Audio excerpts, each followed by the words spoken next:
ভাই, আপনার ছোট ভাই না ফোন দিছে। এই অসময় আবার ছোট ভাই ফোন দিছে, আমার হাতে তো কালিকুলি, তুই রিসিভ কর। আচ্ছা ঠিক আছে। এলন ভাই, কথা কন। হ্যাঁ রিয়াজ, ক। ভাই, আমার চাকরিটা না হয়ে যাইব।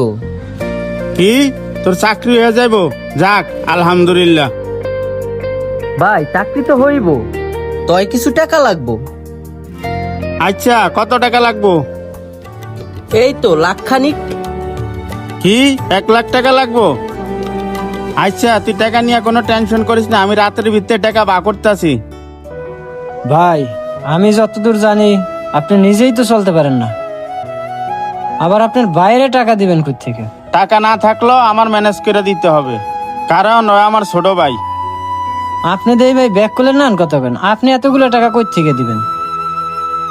বাপ মা মারা যাওয়ার পরে ছোটবেলার থেকে ওরে তো আমি বুকে পিঠে লইয়া মানুষ করছি। সামান্য এই আবদারটা আমি কি আর পূরণ করতে পারবো না? এটা তুই কি কথা কইলি? ভাই, এই যুগে কি বাইরে ভাই দেয় নাকি? এখন আপনি টাকা পয়সা লয়ে চাকরি লইয়ে দিবেন, 2 দিন পরে দেখবেন আপনার লাগেই পল্লি লইছে। এই বেটা, এটা তুই কি কস? আমার ভাইয়ের প্রতি আমার অনেক বিশ্বাস আছে।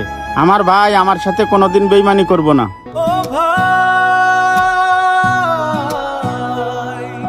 মনে পড়ে সেই সব। আচ্ছা ঠিক আছে, ফোনটা দে, আমি এক জায়গায় কথা কই। কিরে, তুই ফোনটা এখনো কাটস না? তুমি পাশে আল্লাহ ভাই, কাটতে মনে নাই। পেরোই একসাথে ভাই আমার, তুমি শুধু নও একজন,